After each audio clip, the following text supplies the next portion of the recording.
For centuries, poetry had rules. It had to rhyme, it had to march to a steady beat. But at the turn of the 20th century, the world exploded with skyscrapers, new technology, and world wars. Poets realized the old rulebook couldn't capture this new, chaotic reality, so they broke it. Their biggest invention was free verse, poetry without the safety net of rhyme or meter. As the poet Robert Frost said, it was like playing tennis without a net. You had to create your own structure. The pioneer was Walt Whitman.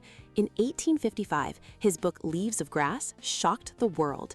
Instead of polite poems about flowers, he wrote long, sprawling lines that embraced everything: the noise of the city, the sweat of a laborer. He proved poetry could be messy and powerful. After World War I, poets like T.S. Eliot felt the world was broken, so their poems were too, filled with jagged fragments and sudden shifts. The innovation went further.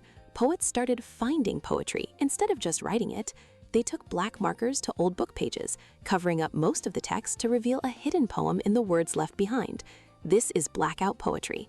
It suggests that poetry isn't just created by a genius, it's all around us, waiting to be discovered in the noise. But why do this? Why break the rules? The answer is authenticity. If you're writing about a traumatic experience, a perfect rhyming couplet can feel dishonest, too pretty for the pain. A fragmented, unrhymed line is more truthful to the chaos of that moment. The form has to fit the feeling. Breaking the rules didn't destroy poetry, it expanded its territory. It turned it into a laboratory for language. So next time you see a modern poem, don't look for the rhyme. Look for the rhythm and the repetition. Look at how the words are placed on the page. Look for the raw, unedited truth it's trying to capture.